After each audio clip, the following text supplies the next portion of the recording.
It's a small Michigan town with a diverse population, home to Andrews University, the oldest surviving courthouse in the state and the Midwest's most complete surviving government complex, set in one of the most hospitable fruit-growing regions in the United States. In late summer, it comes alive with a fair, custom-tailored to area youth, and for a time, the greatest called it home. Welcome to our town, Berrien Springs, Michigan. Our town, Berrien Springs, is underwritten by Berrien Springs Public Schools, together inspiring students to think, learn, achieve, and care in a global community, and by Andrews University, Archaeological Charter Township, Village of Berrien Springs, Vilwachs Farm Market. Additional funding for this documentary has been provided by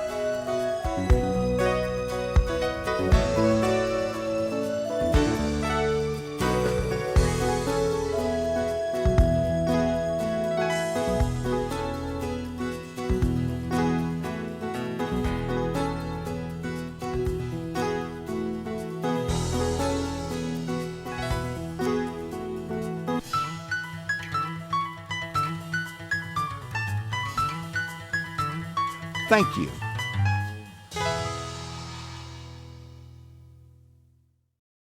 Andrews University started initially in a place called Battle Creek.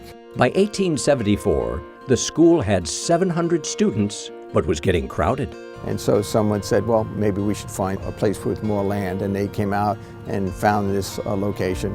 Berrien Springs. It's an interesting place to be in the small town of Michigan, yet the name of Berrien Springs is well known around the world, and that a lot of people don't realize how significant this institution is to the world church. One of the great strengths of Andrews is the multiculturalism of the campus and the great collectiveness and feeling of working together. I think there's a good spirit on the campus. It's a peaceful place.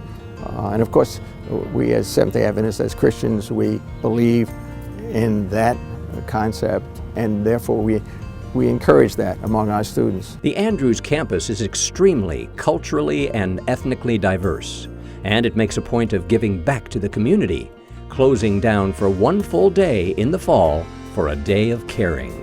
Hundreds and hundreds of students, divide them into different groups, and go out and make an impact at some community need or some persons that need help. And the wider community is attracted to Andrews University through on-campus attractions, such as the Howard Performing Arts Center. Through the years, this place became more significant to the Seventh-day Adventist Church and to the community. It's now 3,400 students, okay? Recognized as one of the national universities in America, and there's only 313 of them. And Andrews can say, yes, we've done a good job there. These tractors aren't for tilling. I've been pulling tractors since I was probably 10. I pulled just farm tractors at the local fairs, and then one year I said, let's build a hot farm. And that was the birth of the Warda Farms pulling team. Every year our success grew and grew. And today, with unlikely name Hammer and Hank, they're number one. My dad's name was Henry, and Matt went up to a local at Hartford, Michigan, to the announcer, Tom Hartzell, and said, call this tractor Hammer and Hank tonight, just to tease my dad. And he said, if I call it Hammer and Hank, it's going to be called Hammer and Hank every time it comes down the track. It ran for 2 years without a name because we all couldn't decide on a name, so it was kind of a joke to my grandpa. But in competition, Hammer and Hank is an awesome force with a huge win in Louisville, Kentucky. It's kind of like the Super Bowl of tractor pulling. They take all the tractors from the main sanctioning leagues, bring them together, and see who's the best of the best. So that was a really nice highlight for us. When we first started this, a lot of the other top drivers would come and give us tips. They won't talk anymore. They kind of ask us things now. That's great. And for the Wardas, pulling is truly all hands on deck. We travel around to all these tractor pulls and have a good time, and we usually take food and grill out, and we go plenty early to get there so we have time to get the tractor out and prepare and check the oil and the fuel and do a little grilling and let the kids play before we go out onto the track to watch Papa pull. We all work together to have the success we do. I mean, there's more than just my dad and myself involved in this. It's a family pulling team. We really enjoy it. We stick together. The Siegfried H. Horn Museum, part of the Institute of Archaeology at Andrews University, houses more than 8,500 ancient Near Eastern artifacts. There are not very many museums that are dedicated to telling the biblical narrative from an archaeological standpoint. This is one of them. It's home to coins, pottery, sculptures, tools, weapons, figurines, jewelry, seals, and glass vessels, many of which came from an excavation by Siegfried Horn at Heshbon in Jordan.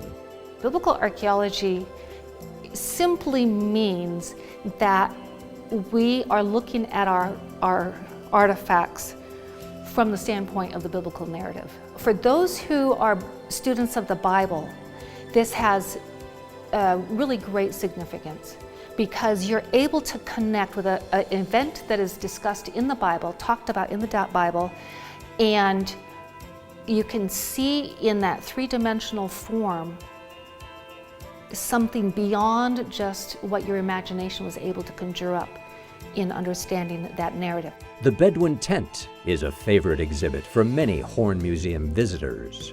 People love the Bedouin tent because it speaks to our love for going and being in the out of doors.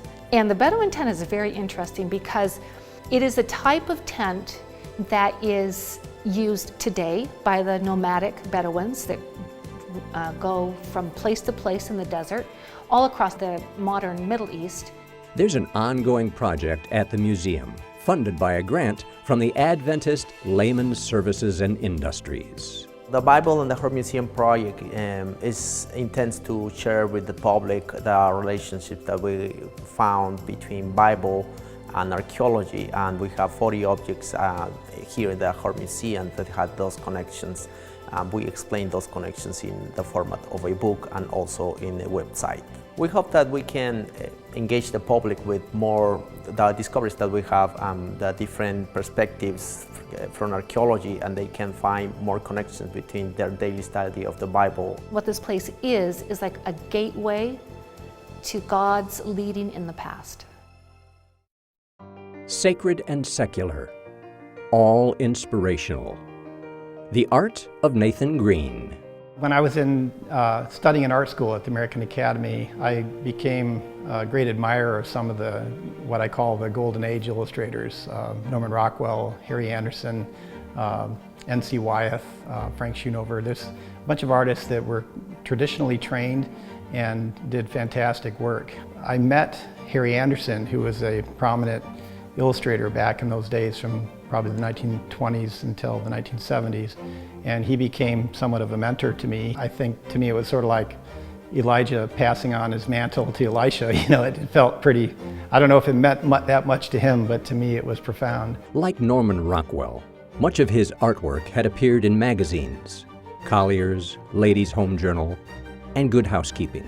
I wanted to do something more kind of permanent, like large oil paintings, because I was doing 50 or 60 book or magazine illustrations a year. When my wife and I first moved back from Chicago, it would have been 1987, 1988, I was commissioned to do the Horn Archaeology Museum mural. To that time, that was the most complex thing I'd ever been asked to do. It took about 15 months, actually. That was kind of my first real foray into history and kind of stimulated my love for history, really. But it was the first time I'd been challenged to paint biblical historical scenes. I think for the rest of my career, I would really enjoy focusing, for the most part, on biblical and American history. I just love the idea of creating an image that people can stand in front of and imagine themselves walking into that period of time. One of my favorite paintings is of Lincoln arriving in Richmond just a day and a half after the Confederates fled out of their capital. He's especially proud of his own image of Christ guiding the hand of a surgeon. Florida Hospital, for example, for many years was giving a postcard of that to every surgical patient that came through their doors. And that had a profound impact on some of those people. I've got a big project on the board right now. Loma Linda Medical Center in California, they are building an entirely new hospital, and they've asked me to do 12 of the Healing Miracles of Christ. And I'll be working on that for the next 6 years. When I was a kid, we had ice cream socials, and then we'd have the 4th of July, fireworks and everything. So I thought, well, why not do it here? So we got together with the library and with the village, and we said, well, okay, we want to have it here. What do you guys think? And everybody said, well, that's a great idea. Let's do that. Paving the way for an event that features everything from blacksmithing to woodworking, singing groups, and, of course, ice cream. It's just going to be a great day, full of events for everybody, and it's free, no cost. This is our way to give back to our community. We're kind of a proud village here, and we like to show off our community. Beautiful tree-lined streets, a very friendly community, and this is just a way to open the village up to see what we have to offer. We've had a lot of positive feedback from the ice cream social. The word seems to be spreading. Our hope, very honestly, is that this could be a yearly event in Berrien Springs. Something people would mark on their calendars. Oh, Berrien Springs, ice cream social. Let's go get some ice cream. Let's see what's going on in Berrien Springs.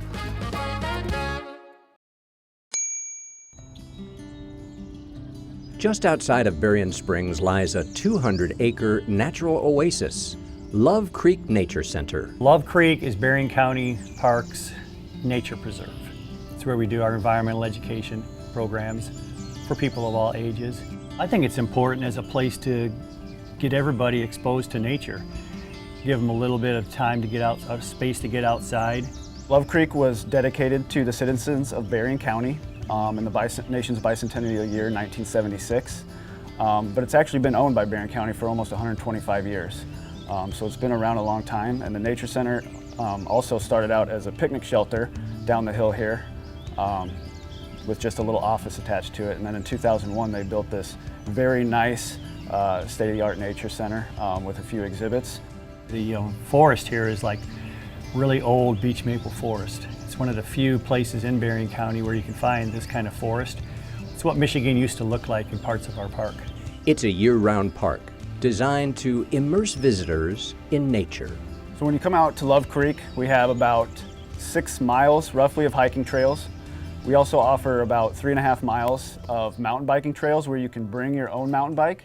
And new this year, we have mountain bike rentals. In the winter, it's a very big ski attraction. The ski trails are groomed for both classic and skate style skiing.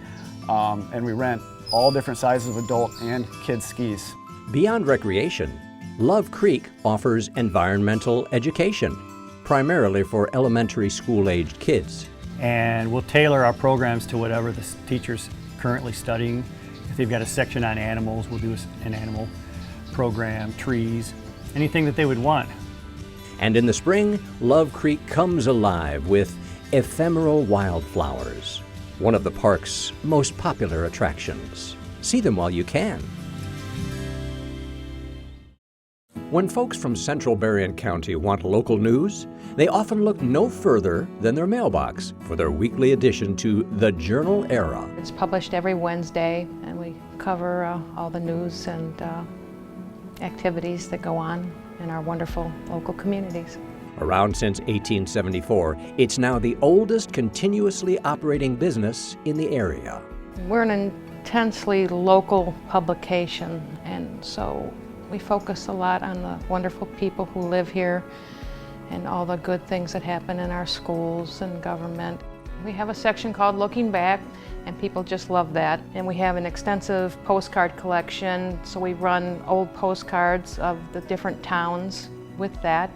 And we also run old ads, car ads especially, which are very popular with the men. Not to mention we do a lot of profiles on the good people that make the town what it is, and that is also very popular. The staff is a combination of paid staffers and community volunteers. We have volunteers that take photos for us, like Francesca Streelman, who's done it for years, and Greg Smith and John Medill has helped us out recently, and they help get us a variety of things in the paper every week, which people just love. The paper is made possible through the generosity of the community.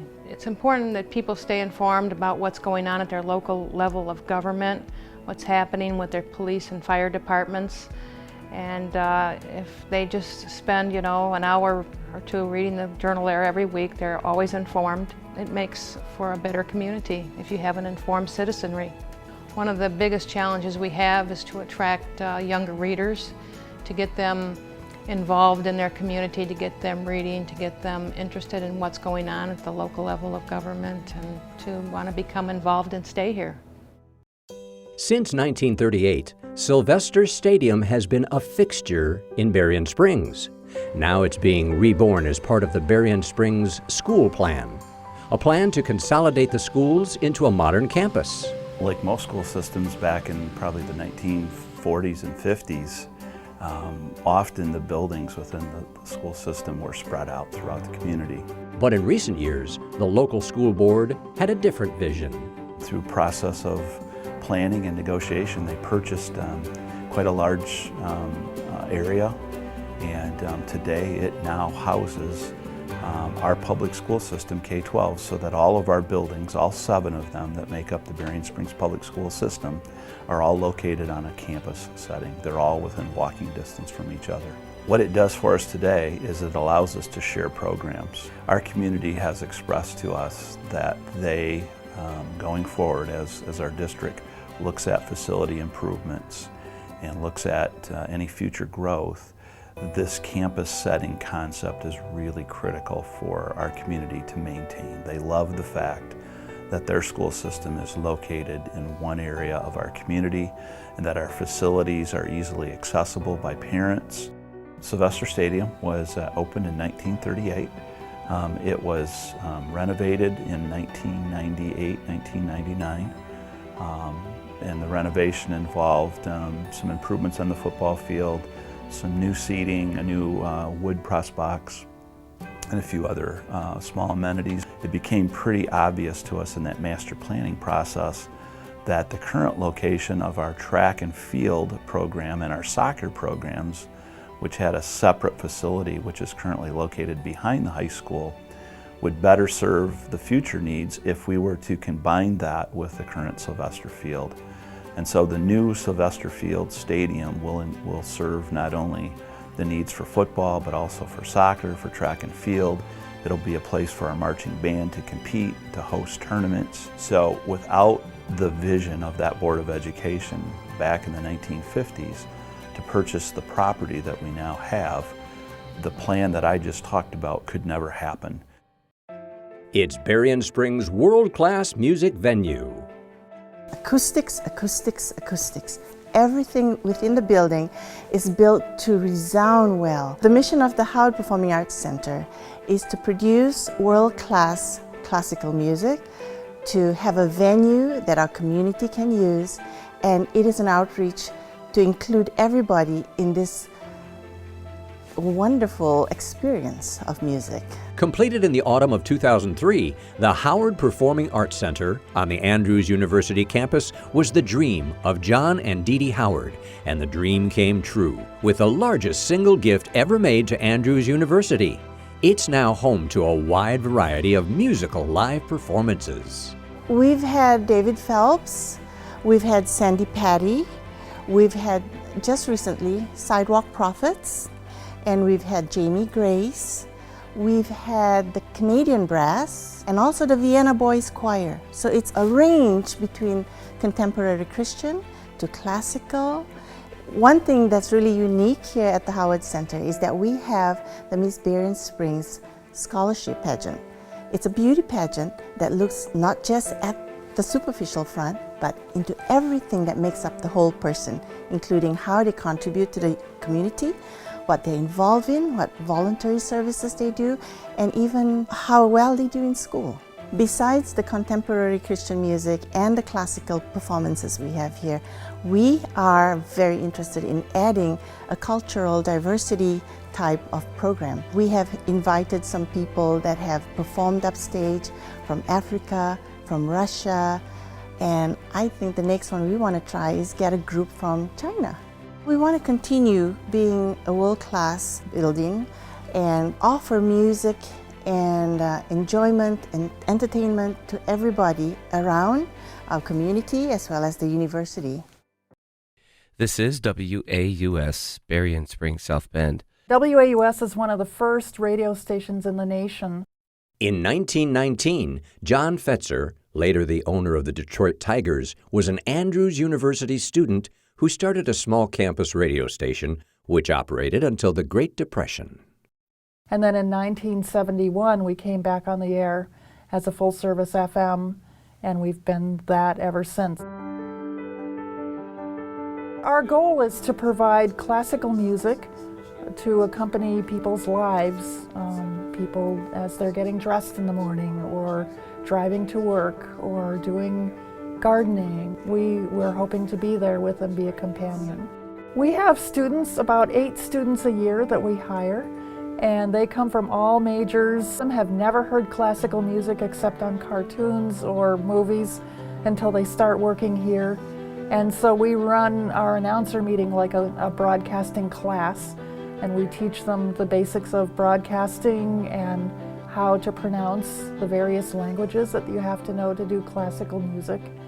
We don't require them to have any music background whatsoever, but they have to have a good attitude. We kind of hire for attitude and then we train for skills. We teach them how to be a good broadcaster.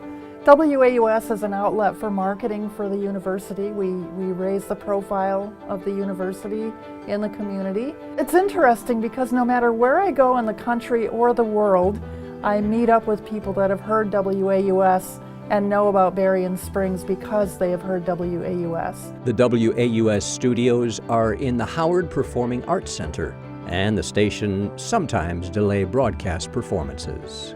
If Andrews University didn't have WAUS, I think they would be the poorer for that because we offer employment to students in a unique actual professional situation.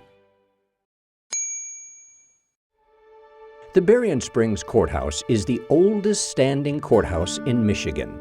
The courthouse was built in 1837 to 1839. The first court case was actually tried here in the spring of 1839. It was a circuit court, and so they held court in the spring and in the fall when the judge could get here because there were no roads. They used the river as their transportation. It's a Greek Revival building built by local architect Gilbert Avery. It was in the 1830s, and there was a return to Romanticism during that time period in the world. And so they called back to previous cultures. I love the lighting, the history that it holds, and the fascination that it's held for people and visitors who come here. And they say, wow, this is such a fantastic place. It's a beautiful building. The courthouse is home to a mock trial with students from local schools.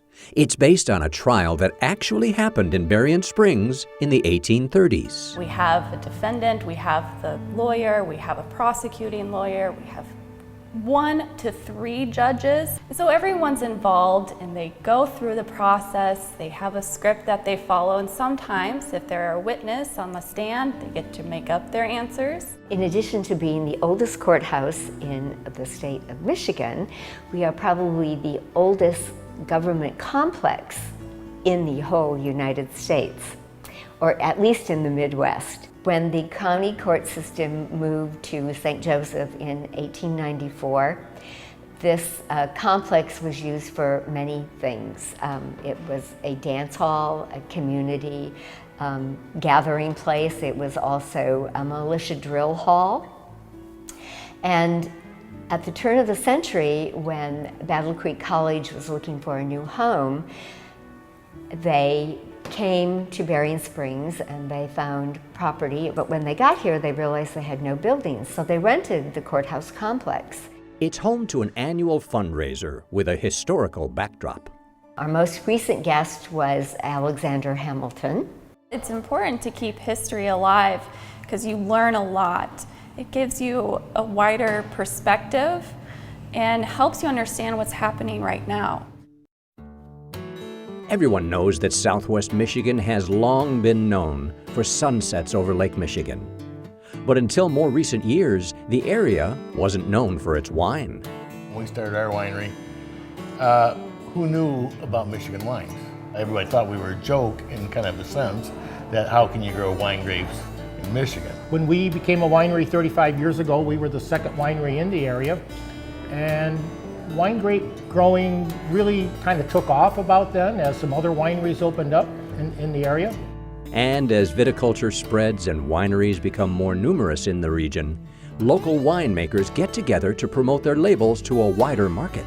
So we formed the Lake Michigan Shore Wine Trail at that time. It takes people and brings them to this area of southwest Michigan and Berrien Springs area. Berrien Springs is home to 4 wineries, I believe, within Berrien Springs address.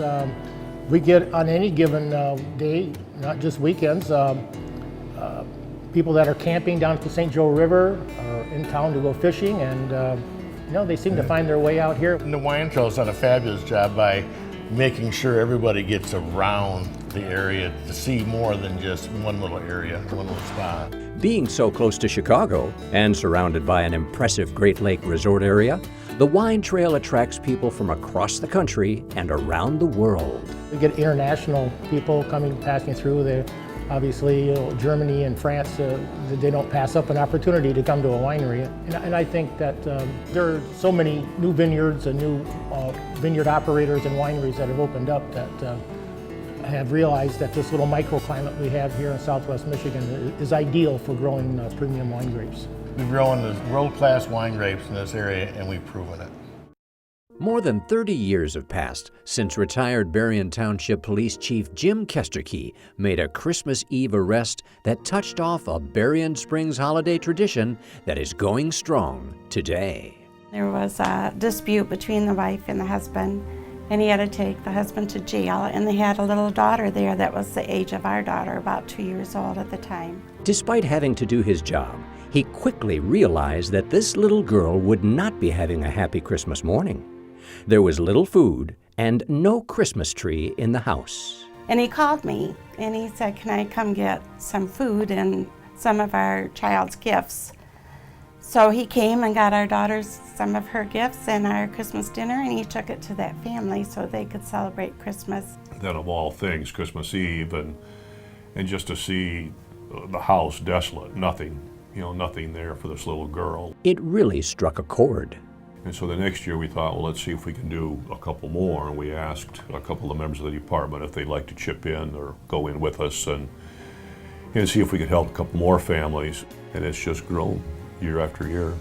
All organizations donate and help with time, and the whole community will bring gifts, like school children will bring a toy to school, and we collect the gifts that way. And we get names from the schools and the churches and from the senior center for those in need that are senior citizens. And people just donate. Over the years, Christmas Care has grown from a police officer helping a single family to an organized community program helping upwards to 300 families and 700 children. Blue ribbons, baked goods, cattle and sheep, and a healthy dose of fair food. August is the time for the Berrien County Youth Fair, and in 2020 it turns 75.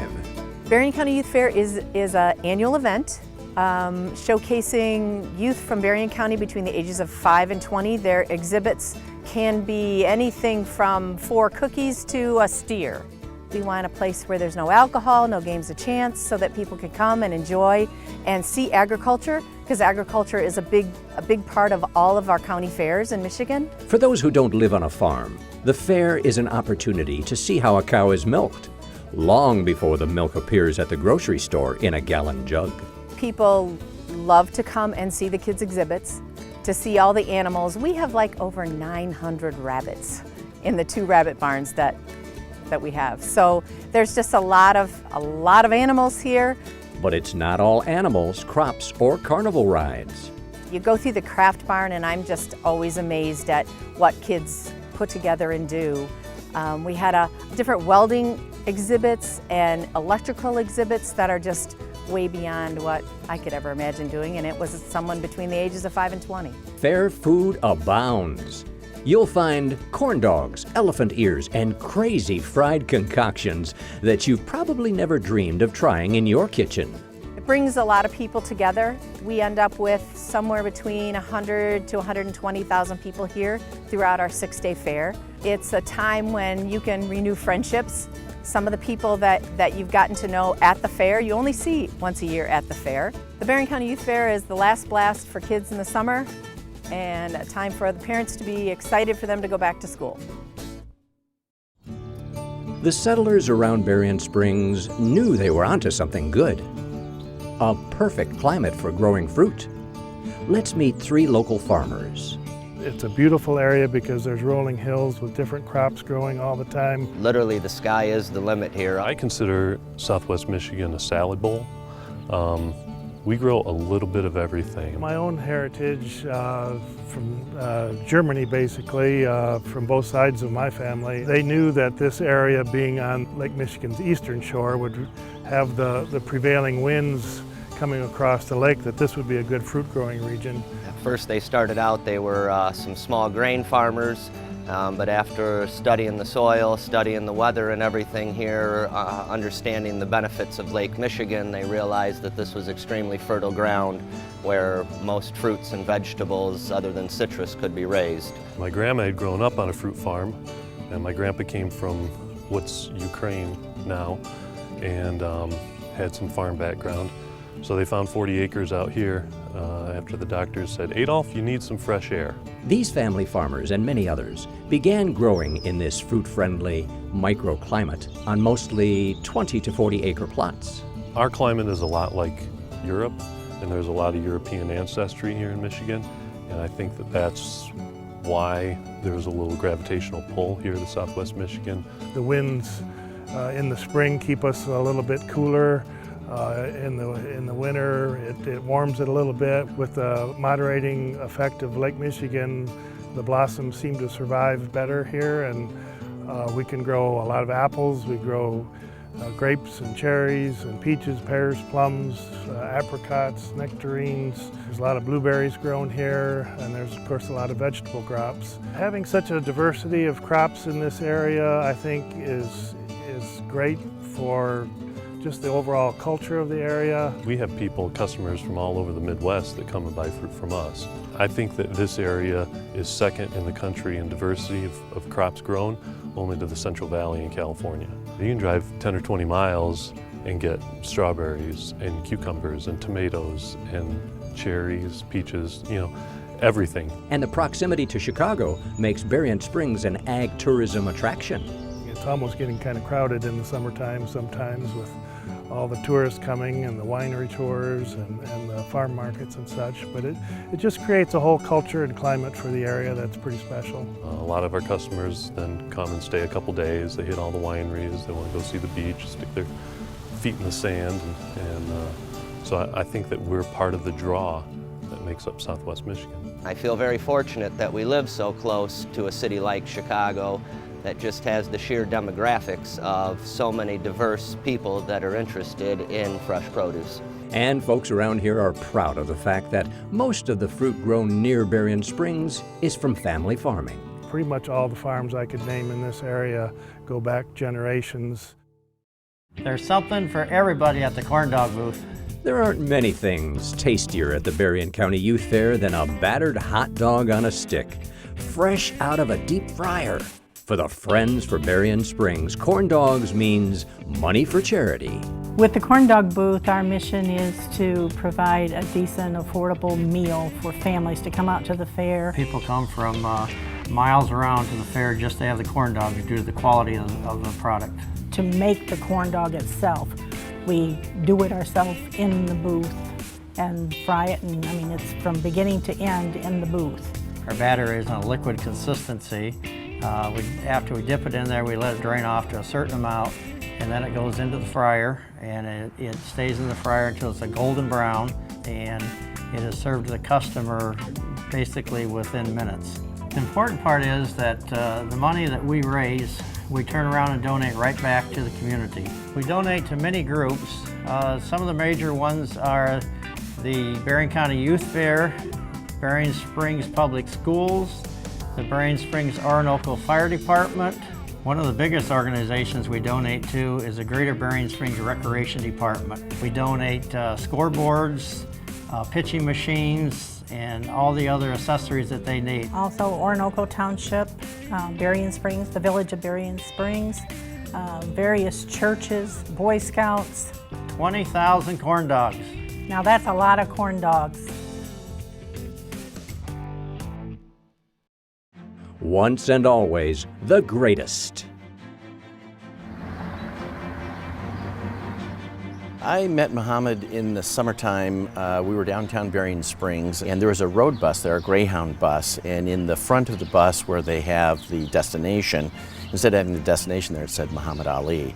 And we pulled over right away and went up to the bus and knocked on the door, wondering if it really was Muhammad Ali. Michael was 10 years old. Muhammad spent two different times in Berrien Springs. One, he came as heavyweight champion in the 70s, in the mid-70s.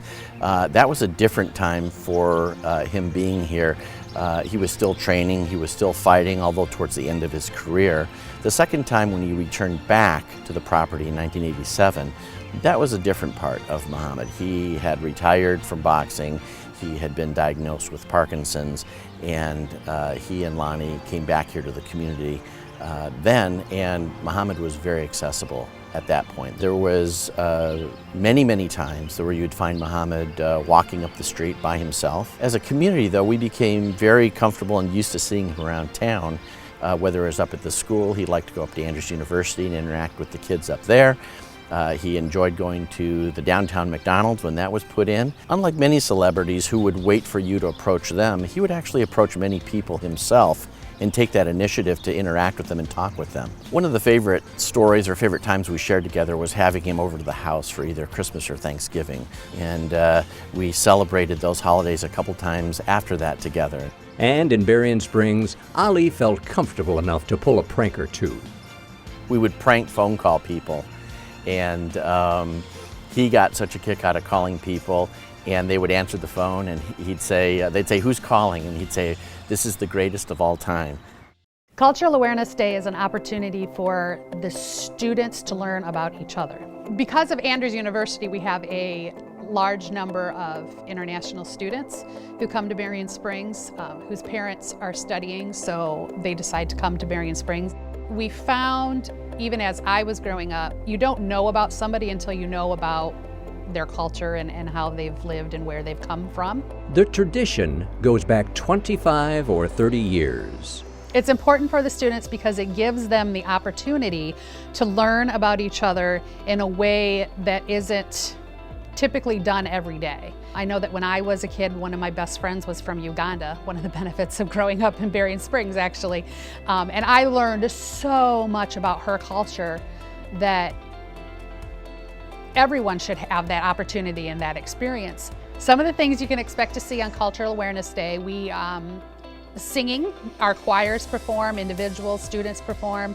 We always start with the national anthem, and then we do the Black national anthem. And then we have some dances. Our jazz band plays a couple fun pieces. We've had Jefferson Ballou from the Pokagon Band of the Potawatomi Indians come, and he did a performance for us in full traditional regalia. Anytime you ask anybody what's special about Berrien Springs, I would say 90% of the time they're going to tell you our diversity.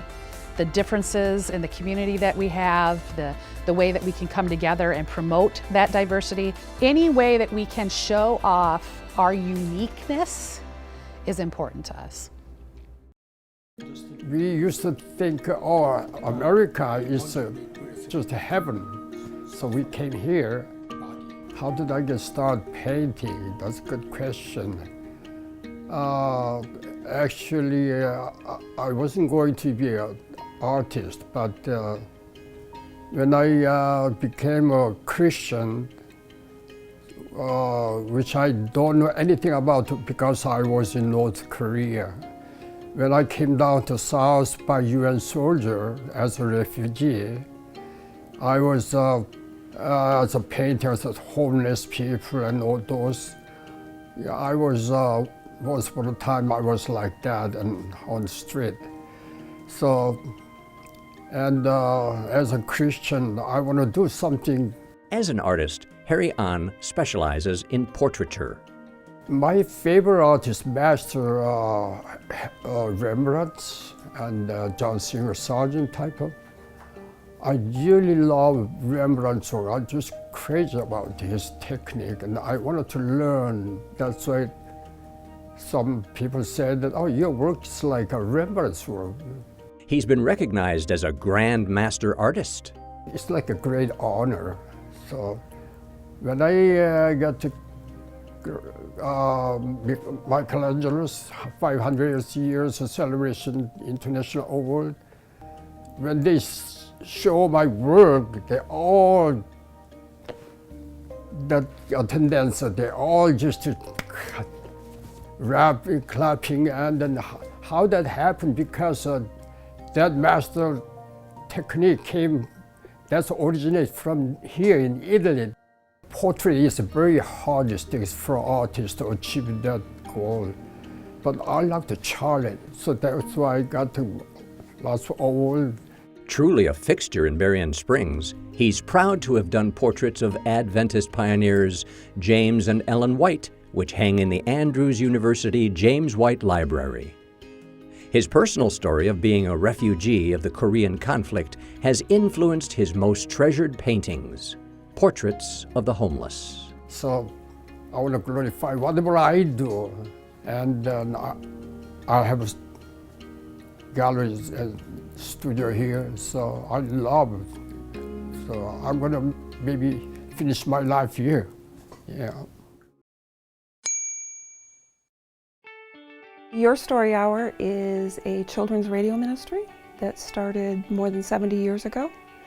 And we produce dramatized audio stories in Bible, history, and just kind of everyday adventure type stories. The founder felt like there was some problems with kids with chewing gum in school and disrespecting their parents, and so he started a Saturday afternoon story time. They were doing that for a little while, and they decided if they could find a radio station that would air their stories, they would do that. So they found a radio station in Benton Harbor, Michigan, that every week they would go in and do a story live. As time went on, the storytellers began pre-recording their shows. Your Story Hour, long before my time, used to send our programs to radio stations on the big pancake reels. I don't think I ever went to the radio stations on records, but we used to sell records. And then from records it went to cassettes, and then from cassettes it went to CDs, and now from CDs we're to MP3 downloads. So it's just really kind of interesting to see how things have evolved. And listeners have their favorites. Oh, I ask people that question, what is your favorite story? And then they sometimes ask me, and I can name, I don't know, half a dozen. I like, there's one called The Dying Hero, which is a Civil War story. And another Civil War story that I really like is The Daring Locomotive Chase.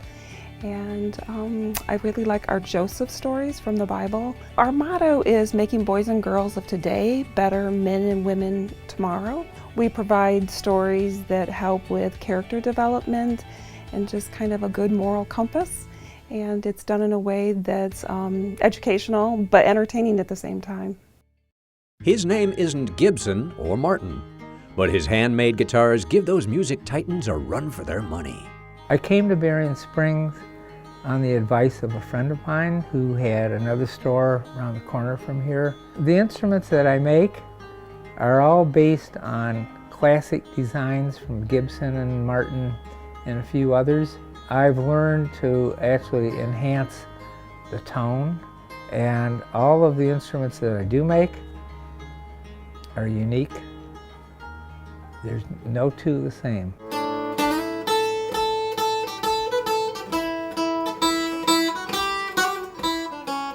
They're one-of-a-kind instruments, and I can tailor them to sound certain ways that a person wants. You have a musician that wants a finger-style steel string guitar for playing ragtime and blues on. That's got to sound a little bit different than a guitar for someone that wants to play in a bluegrass band. or someone that wants to chop chords in a jazz band. I'd been playing guitars for several years, so I knew a little bit about them just from that. And then I acquired a book from somebody named H.L. Wild, W-I-L-D, British classical guitar maker, and it had pretty straightforward instructions on how to go about making a guitar, a classical guitar, but which is not that much different than steel string guitar. You have to have experience at using tools. You have to have experience at working with wood and other materials. It involves an extensive knowledge of the materials, like the wood varieties and how to process woods correctly to make them into good instruments. And it takes a lot of reading and actually even meeting other instrument makers. Now, I live in a large old growth woodland area not far from here, and I have access to all the walnut, the maple, black cherry, other species that make excellent sounding guitars. I'm 76 and I'm still enjoying my work. Well, you have to love it. There's no way that anyone is gonna do this unless they really enjoy what they're doing. And I come and turn that lock every morning, and I'm happy to come in to work every day. The Grove Park sits on the shore of Lake Chapin. It's home to a playground that has special meaning. The build itself took 4 days. I would say between 875 to 1,000 people showed up in just different groups to do this build. In a project designed to bring diverse people together during tense times. There was some issues with a project that took place between the two municipalities, between Archaeological Township and the Village of Berrien Springs. And there was some discontent between the two, and it kind of divided the community as a whole between the two different municipalities. This project kind of happened at the right time to kind of help bring the two communities together. I just think that it's a park that needs to be utilized more. I know that with the Southwest Michigan Planning Commission looking at doing that bike path, that it's a possible destination of happening here. One of the most unique features from my perspective is just due to the fact that we had so many donations for different aspects of the park. With the slides, with the different cubbies that kids can play in, the swings, all that. There is a small child area that it's reserved for smaller children, so they're not having to play with the bigger kids and items of that nature. What this park means to the community is it's a destination point for them to bring their kids, for the Grove, to view the lake, and plus to have a nice quiet area for their kids to play in and picnic and have a good time. Turning heat into power. Tom Kimmel knows his steam. I started collecting about 20 years ago. I was always interested in thermodynamics and how you can turn heat into power. And steam engines are the only way that's easy to build a fire and make heat and then make power. Most people don't know anything about steam engines except the old locomotives. And they're fascinated with the rail travel and old stuff. And the only steam stuff that's really in the public eye are the old agricultural equipment, the traction engines, which are the big things with steel wheels. And boilers are all put together with rivets, and they've had 100 years to rust and get thin. Those are the things that blow up and kill you, and they burn coal and belch out black smoke. And so my job is to completely change the public perception of what steam can do. It can be extremely clean burning. It can be completely quiet. It is the ultimate in biofuel, and a steam vehicle is a natural hybrid. Well, one of the things is right beside me, which is a steam-powered outboard, which doesn't have the boiler. And so I acquired that. I actually have 2 steam-powered outboards. And that's just the beginning. Tom owns a steam-powered mini bike and several vintage cars that he converted from internal combustion to steam. His mission is to collect information to be a source himself. His only regret? I should have started sooner because all the old guys have died off, and I've collected about everything that there is. So instead of being the young guy, now I'm the old guy and tell all the young guys a lot of advice, if any of them will listen to me. from rails to trails. The 9-mile Indiana-Michigan River Valley Trail expansion offers more recreation opportunities for Berrien Springs area cyclists, walkers, and skaters. The Indiana-Michigan River Valley Trail project has been around for about 2 decades now.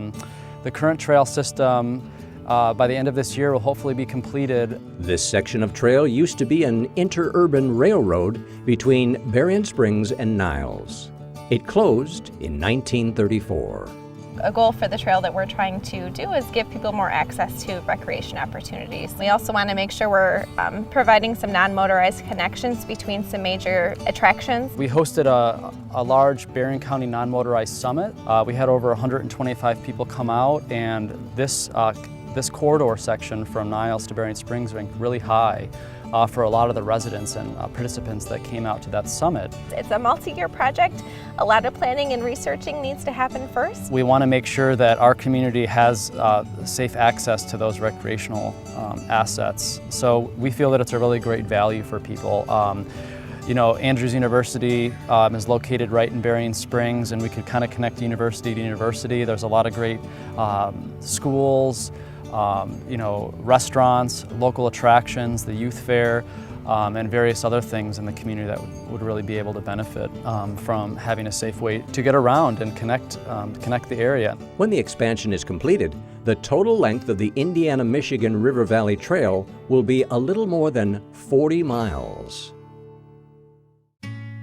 A lake, a lodge, rustic cabins, summer recreation, 3 meals a day, and families who returned year after year. For most of its long history, that's what defined Penwood Resort. Penwood Resort was a family resort. It was started in the late 1800s. At that time, it was a senior citizen place where people would come in from Chicago for a retirement home, and they would stay all summer. Sue Pagel's grandparents moved to Berrien Springs from Wisconsin, fell in love with the resort, and bought it from the Pennells. And then in the 1940s, my mom and dad took over when my dad got out of the service. They turned it into a family resort. It was an American plan resort, with all guests served 3 full meals a day, spending Saturday to Saturday swimming, boating, water skiing, and a whole host of other activities. We had hay rides, we had tournaments, we had 4 tennis courts, shuffleboard, ping pong, horseshoes, frog jumping contests, turtle racing contests. One of the big attractions was horses. We had Western night, was a Tuesday night, and my dad and his brothers at first, we would come down the long Penwood driveway on horseback. We would give all the kids rides. Once a week we would pile teenagers in the back of a pickup truck, and we'd take them over to Warren Dunes for the day to climb the dunes and to see Lake Michigan. But guests mostly remembered the food. Probably one of the best memories people have is the Penwood bread. We had homemade bread every day that was obviously made in our kitchen. 3 homemade cooked meals a day. We all husked the corn for 170 people. We peeled the potatoes for 170 people. One thing real special about Penwood that made it work was people came, we got generations, first generations, second generations, third generations. They came the same week every year. Penwood was just everything to me. I just loved it.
Our town, Berrien Springs, is underwritten by Berrien Springs Public Schools, together inspiring students to think, learn, achieve, and care in a global community, and by Andrews University, Orinoco Charter Township, Village of Berrien Springs, Vilwachs Farm Market.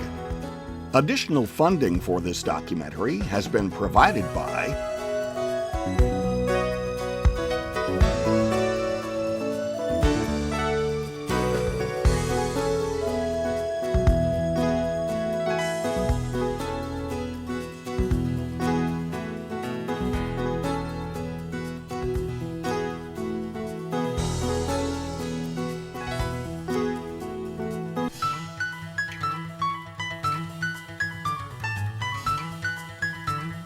Thank you